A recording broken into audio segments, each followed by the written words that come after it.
బాధపడితే బాలు తిరిగొస్తాడా? తిరిగొస్తాడంటే చెప్పు, ఇద్దరం కలిసే బాధపడదాం.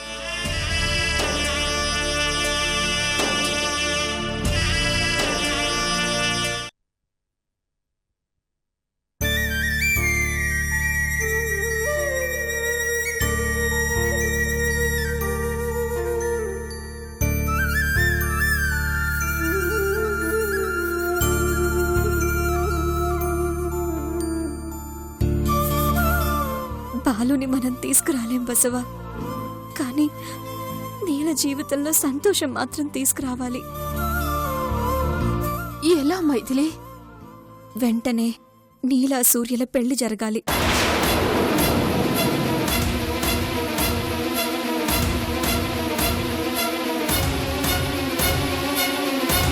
అప్పుడే నీల బాలుని మర్చిపోయి సంతోషంగా ఉంటుంది.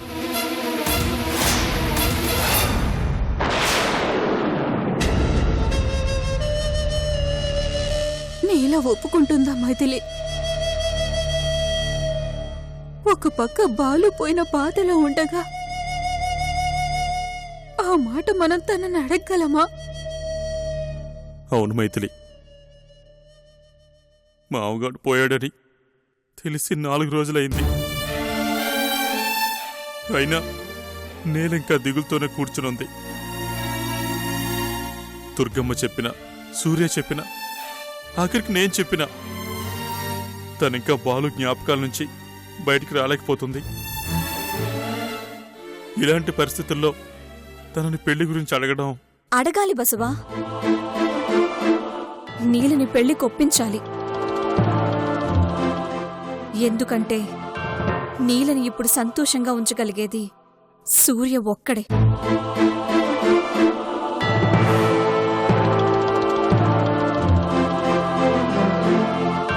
నాకెందుకో నీలంత తొందరగా పెళ్లికి ఒప్పుకోదేమో అనిపిస్తోంది. ఒప్పించే ప్రయత్నం చేద్దాం. తర్వాత ఆ దేవుడే ఉన్నాడు. ఎలా జరగాలనుంటే అలా జరుగుతుంది.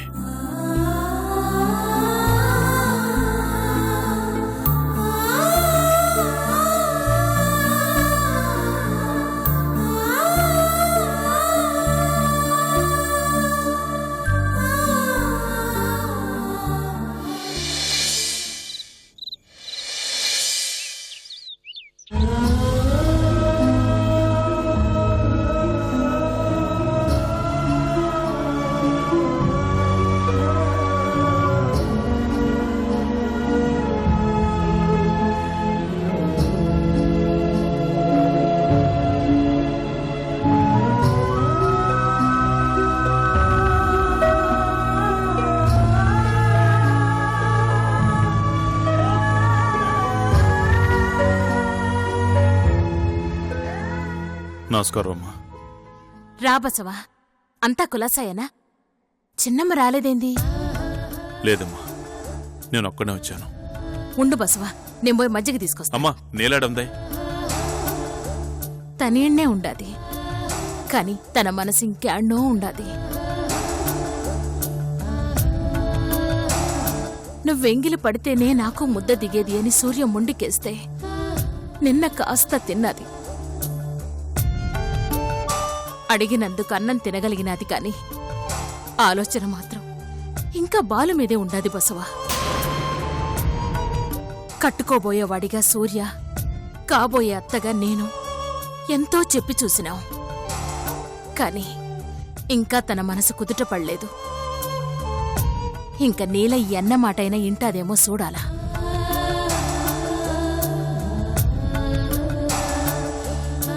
భయంగా ఉండాది బసవా. దేనికమ్మా? నీల పెళ్లి చేసుకోవడానికి ఒప్పుకోదేమోనని. ఈ పరిస్థితుల్లో అడగడం కూడా సభ్యత కాదనుకో. కాని ఏం చెయ్యను, నా పరిస్థితి అట్టాంటిది. ఒకవైపు ఆయన పెళ్లి ఆపడానికి చూస్తా ఉండాడు, నేలేమో పెళ్లి ఇప్పుడే వద్దని మొండికేస్తా ఉండాది. ఇంకోవైపు నీల బాధని చూసి సూర్య కూడా దిగులు పడతాడు. వాళ్ళిద్దరిని చూసి నేను ఇదెప్పుడు ఆగుతుందో, ఎప్పుడు నా మేనగోడలు నా ఇంటి కోడలవుతుందో ఎంతో. ఊరంతా పెళ్ళెప్పుడు అని అడుగుతా ఉంటారు. వాళ్ళకి ఏం సమాధానం చెప్పాలో బోధపట్టలేదు. ఏందో బసవా, ఆ దేవుడు అన్నీ ఇచ్చినట్టే ఇస్తాడు, మళ్ళీ వెనక్కి తీసుకుంటా ఉంటాడు. నీల సంతోషంగా ఉంటే నా అన్న ఆత్మ తృప్తి పడతాదని అనుకున్నాను. కానీ నీల మనసుకి మళ్ళీ బాధ కలిగినది. ఎట్టా ఆ బాధను పోగొట్టాలనో, ఎట్టా తనలో మళ్ళీ సంతోషాన్ని నింపాలనో తెలీదు.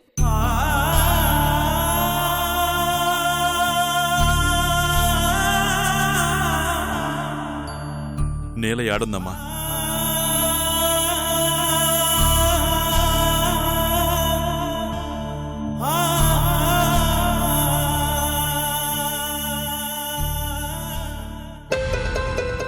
అమ్మా నీలా, అన్నయ్య ఎలా ఉన్నావమ్మా?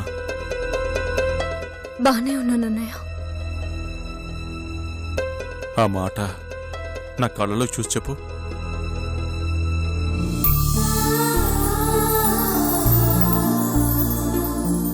ఏంటమ్మా ఇది?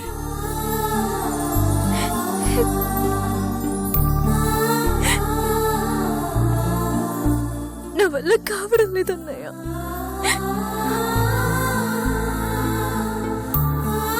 ఊహలు అందంగా ఉంటాయి, నిజాలు చేదుగా ఉంటాయన్న మాట వాస్తవం.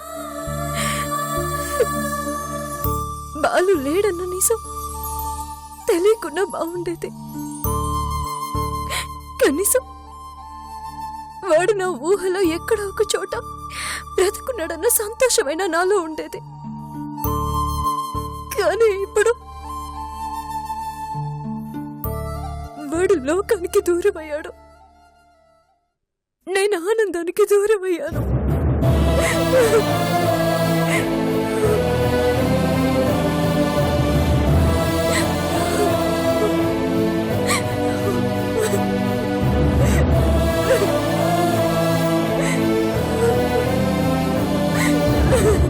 ఇవి రాకూడదనే కదమ్మా మావుగడు ఆరాటపడింది. ఇంక వాడి ఆరాటానికి అర్థమేముంది? వద్దమ్మా, ఏడవద్దాం. ఎలా అన్నయ్య, ఎలా ఎలా? ఈ క్షణం వరకు నా జీవితంలో ఏం జరిగిందని ఒక్కసారి వెనక్కి తిరిగి చూసుకుంటే ప్రతి క్షణం వాడి కనిపిస్తాడు. నా చిన్నతనంలో నడుస్తుంటే పడిపోతానేమోనని నా వెంటే ఉన్నాడు. పెద్దయ్యాక ఒంటరిగా ముందుకి సాగలేనేమోనని నీడలో నన్ను కాపాడుతూ వచ్చాడు. అంత చేసిన వాడికి నేనేమీ చేయలేకపోయాననే బాధ నన్ను కృంగతీస్తుందన్నయ్య. మనసు ముక్కలవుతుంది.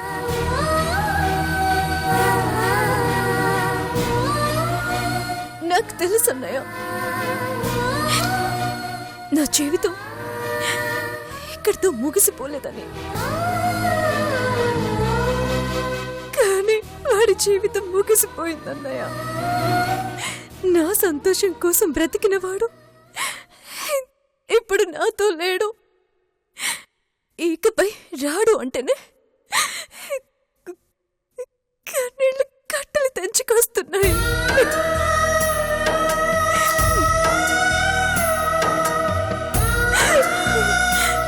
కనిపించే ఈ కన్నీళ్ళైనా నా బాధని వాడి ఆత్మకి వినిపిస్తాయంటావా? నన్ను క్షమించమని అడుగుతాయంటావా? ఆ అవసరం లేదు నీలా. ఎందుకంటే వాడు నీ బాధను చూస్తున్నాడు, వాడు బాధపడుతున్నాడు. నీ బాధ వాడికి వినిపించడం కాదమ్మా, వాడి బాధే నీకు కనిపించడం లేదు.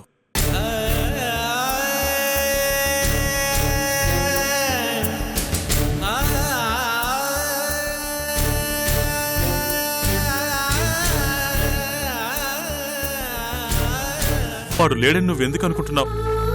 వాడున్నాడు. నా మావగాడు ఈడే ఉన్నాడు. వాడు నీ నవ్వులో ఉంటాడు, నీ సంతోషంలో ఉంటాడు. నీ ఆనందం కన్నా వాడికి ఇంకేం ముఖ్యం కాదన్నావుగా. అందుకే నువ్వు ఆనందంగా ఉంటే చాలు, ఆ నీతో ఉన్నట్టే. నువ్వు సంతోషంగా ఉండాలి, నా మావగాడి ఆత్మ సంతోషంగా ఉండాలి. అలా ఉండాలంటే నువ్వు వెంటనే పెళ్లి చేసుకోవాలి.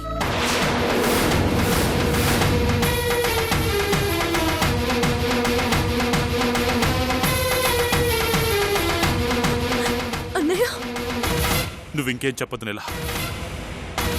నువ్వు ఈ పెళ్లికి ఒప్పుకోకపోతే దుర్గమ్మ, సూర్య అందరూ బాధపడతాం.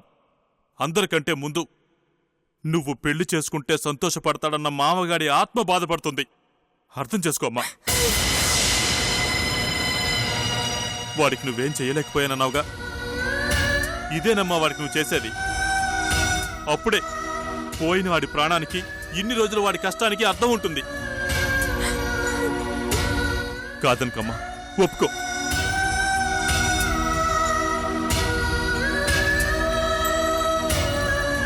చూడమ్మా నీలా,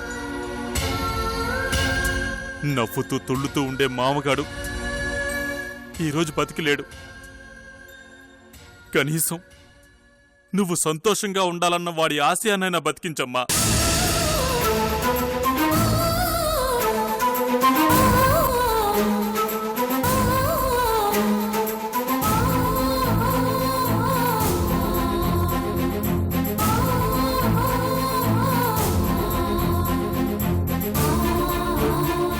సరే, ఇంత చెప్పిన తర్వాత కూడా నువ్వు ఆలోచిస్తున్నావంటే ఇక నేను చేసేదేమీ లేదు. కానీ ఒక్క విషయం గుర్తుంచుకో, లేడనుకున్న మామగారిని నీ చిరునవ్వులతో చిరంజీవిని చేస్తావో, లేడనుకుని బాధపడుతూ వాడి ఆత్మకి శాంతి లేకుండా చేస్తావో నీ ఇష్టం. అన్నయ్య,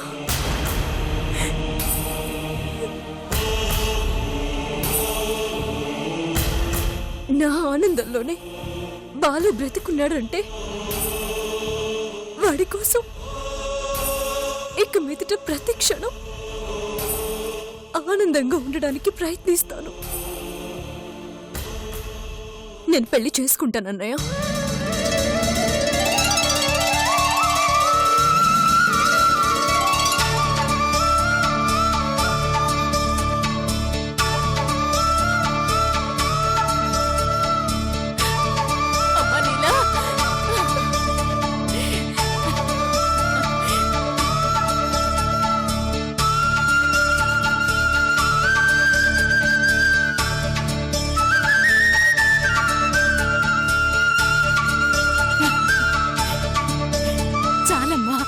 చాలు,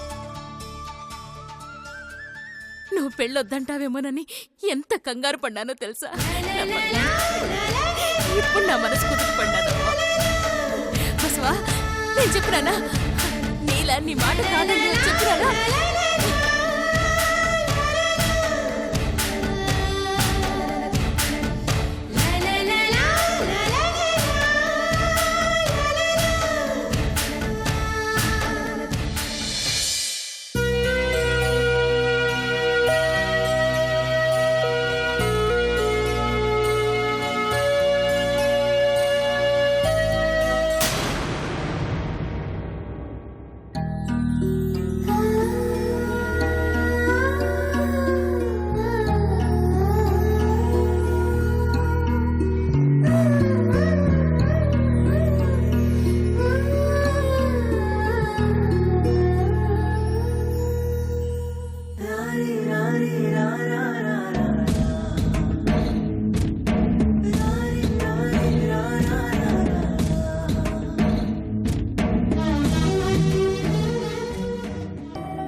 మైత్, కళ్ళు తెరవద్దు. ఒకే సెంటెన్స్ ని ఇంగ్లీష్లో తెలుగులో చెప్పకుండా ముందు నా కోసం ఏం తెచ్చావో చెప్పు. ప్రేమతో తెచ్చినప్పుడు ఆశగా ఎదురు చూడాలి, కానీ తొందరపడతావేంటి? ఎంతసేపు?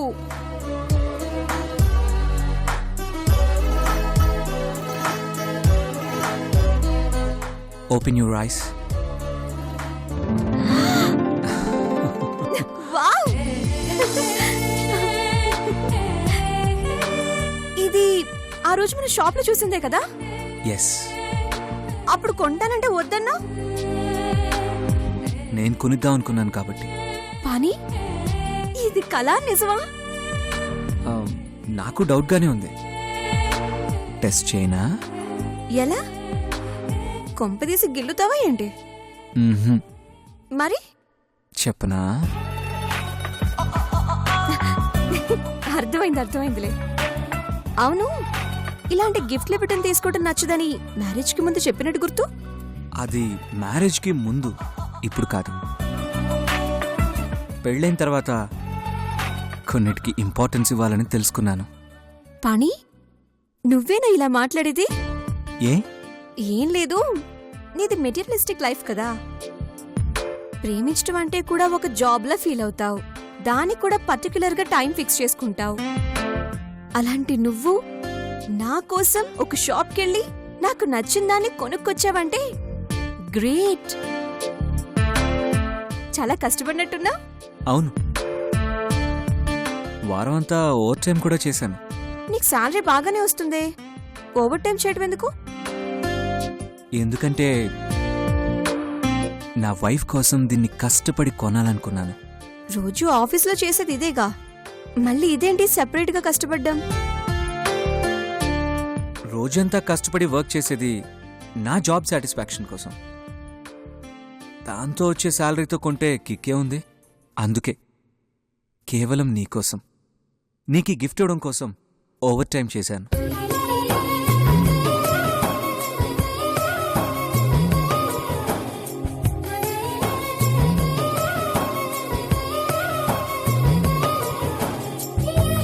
ఏంటలా చూస్తున్నావు? చెవికి పెట్టుకో. కష్టపడి తెచ్చావుగా, నువ్వే కష్టపడి పెట్టు. అయ్యో, సారీ పాణి, సారీ. కమాన్ మైత్, సారీ ఎందుకు?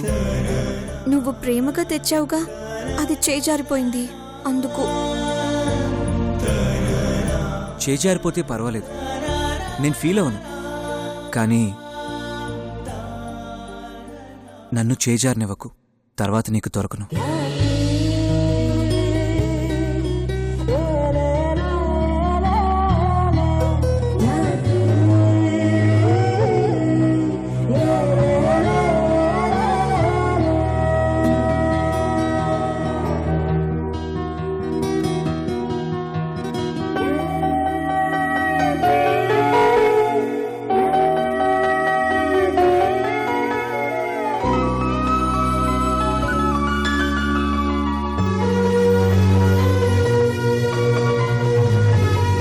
ఏమైంది మైథిలి?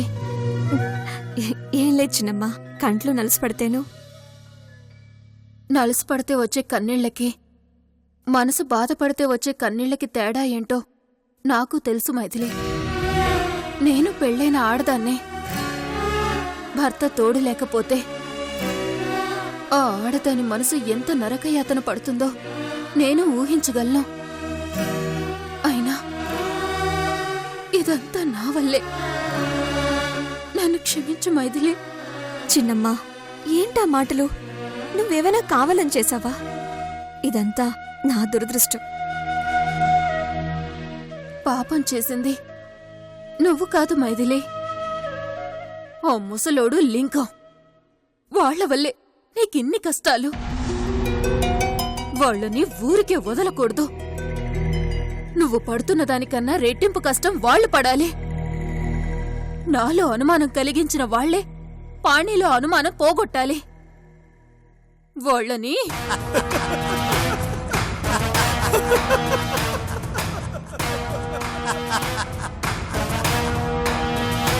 దా.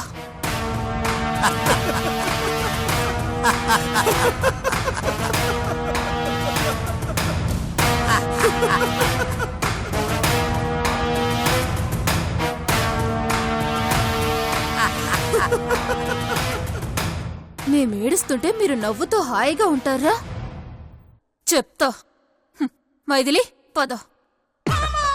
మావా ఎంతలా నవ్వి ఎన్ని రోజులైంది మావా. ఇంతకీ మనం ఎందుకు నవ్వుతున్నాం మావా? కారణం తెలియకుండా నవ్వుతున్నావు ఇంద్ర కాకరకాయ మొహవాడా. ఒరేయ్ వీళ్ళందరూ కలిసి నేల పెళ్లి చేస్తారట. పెళ్లి ఏ ఎందుకు చేయరు? అడ్డే ఉందని నీ కొడుకు కూడా అడ్రస్ లేడుగా అడ్డుకోవడానికి. ఒరేయ్ నా కొడుకు అడ్రస్ చెప్పకుండా ఉంది, వాళ్ళని అడ్రస్ లేకుండా చేయటానికే రా చేకోడి మొహమా.